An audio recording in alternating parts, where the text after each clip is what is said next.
আসসালামু আলাইকুম রহমতুল্লাহি ওবারাকাতু। সবাই কেমন আছেন? আশা করি আল্লাহর রহমতে সবাই ভালো আছেন। আলহামদুলিল্লাহ, আমিও ভালো আছি। সন্তানকে স্কুলের পড়াশোনার পাশাপাশি ইসলামী শিক্ষা কেন এবং কিভাবে দেবেন, ভিডিওটি সম্পূর্ণ দেখলে বুঝতে পারবেন এবং শুনবেন, কারণ আপনাদের উপকারে আসবে। বিসমিল্লাহির রহমানির রহিম। আসসালামু আলাইকুম রহমতুল্লাহি ওবারাকাতুহু। প্রিয় ভাই ও বোনেরা, আজকের বিষয়টি প্রতিটি মা বাবার জন্য অত্যন্ত গুরুত্বপূর্ণ। আমরা সবাই চাই আমাদের সন্তান ভালো মানুষ হোক, সমাজে সম্মানিত হোক, ডাক্তার, ইঞ্জিনিয়ার, শিক্ষক বা বড় কোনো পেশায় প্রতিষ্ঠিত হোক। কিন্তু একটি প্রশ্ন কি কখনো নিজেকে আমরা করেছি? আমার সন্তান কি তার রবকে চেনে কখনো? এটা কি আমরা কখনো ভেবেছি? সে কি নামাজ পড়তে জানে, কোরআন পড়তে জানে, সত্য মিথ্যা, হালাল হারামের পার্থক্য বোঝে? আজকের পৃথিবীতে শুধু দুনিয়াবী শিক্ষা যথেষ্ট নয়, দুনিয়ার সফলতার পাশাপাশি আখেরাতের সফলতাও জরুরি। ইসলাম কখনো জ্ঞান অর্জনের বিরুদ্ধ নয়, বরং ইসলাম প্রথম ওহী ছিল পড়ো, ইকরা, তোমার রবের নাম পড়ো। অর্থাৎ ইসলাম এমন শিক্ষা চায় যা মানুষকে আল্লাহর নৈকট্য লাভে সাহায্য করে এবং মানুষের উপকার আসে।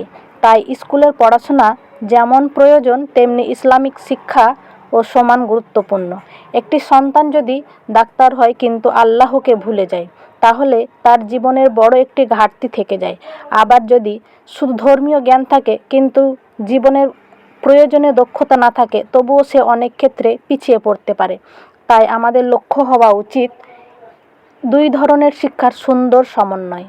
এখন প্রশ্ন হলো কিভাবে? প্রথমত, ছোটবেলা থেকেই সন্তানকে কোরআন শেখার পরিবেশ দিন। প্রতিদিন অল্প সময় হলেও কোরআন পড়তে উৎসাহ দিন। দ্বিতীয়ত, 5 ওয়াক্ত নামাজের অভ্যাস গড়ে তুলুন, ভালোবাসা দিয়ে শেখান, বকাঝকা করে নয়।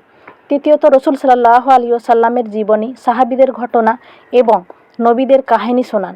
এতে সন্তানদের চরিত্র হবে সুন্দর। চতুর্থ, ঘরে ইসলামিক পরিবেশ তৈরি করুন। টিভি বা মোবাইলের অপ্রয়োজনীয় জিনিসের বদলে উপকারী ইসলামিক আলোচনা বা কোরআন তেলাওয়াত শুনতে দিন। পঞ্চমত, সন্তানকে শেখান পড়াশোনাও একটি ইবাদত হতে পারে যদি সে আল্লাহর সন্তুষ্টির জন্য জ্ঞান অর্জন করে এবং সেই জ্ঞান দিয়ে মানুষের উপকার করে। আজ অনেক মা বাবা শুধু স্কুলের রেজাল্ট নিয়ে ব্যস্ত থাকেন, কিন্তু সন্তানের নামাজ হচ্ছে কিনা, কোরআন পড়ছে কিনা, চরিত্র কেমন হচ্ছে, এইসবের খবর কম নেন। মনে রাখবেন, পরীক্ষার নম্বর জীবনের একটি অংশ, কিন্তু ঈমান, চরিত্র, সততা, আমানতদারিতা ও আল্লাহভীতি এগুলো একজন মানুষের প্রকৃত সম্পদ। আমরা এমন সন্তান চাই যে পরীক্ষায় ভালো করবে, আবার মিথ্যা বলবে না। এমন সন্তান চাই যে উচ্চশিক্ষিত হবে, আবার বাবা মার অবাধ্য হবে না। এমন সন্তান চাই যে বড় চাকরি করবে, আবার 5 ওয়াক্ত নামাজও আদায় করবে। এমন সন্তান সমাজের জন্য রহমত।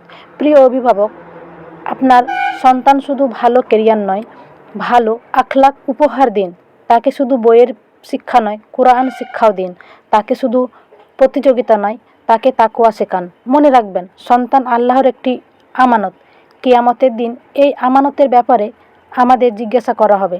তাই আজ থেকেই সিদ্ধান্ত নিন, প্রতিদিন অন্তত 20 থেকে 30 মিনিট ইসলামী শিক্ষার প্রয়োজন রাখবেন। সন্তানের সঙ্গে একসাথে কোরআন পড়েন, নামাজের জন্য উৎসাহ দেবেন, সত্য কথা বলা, সম্মান করা, দয়া করা, ভালো চরিত্রের শিক্ষা দেবেন। ইনশাআল্লাহ এই ছোট ছোট আমল ভবিষ্যতে আপনার সন্তানকে দুনিয়া ও আখিরাত উভয় জায়গায় সফল করবে।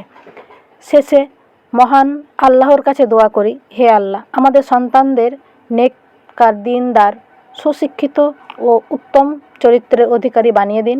তাদেরকে এমন জ্ঞান দান করুন যা তাদের জন্য এবং মানবজাতির জন্য উপকারী হয়। দুনিয়া ও আখিরাতে তাদের সফলতা দান করুন, আমিন। ভিডিওটি ভালো লাগলে অবশ্যই শেয়ার করে দিয়ে পাশে থাকবেন। আসসালামু আলাইকুম ওয়া রাহমাতুল্লাহি ওয়া বারাকাতুহু।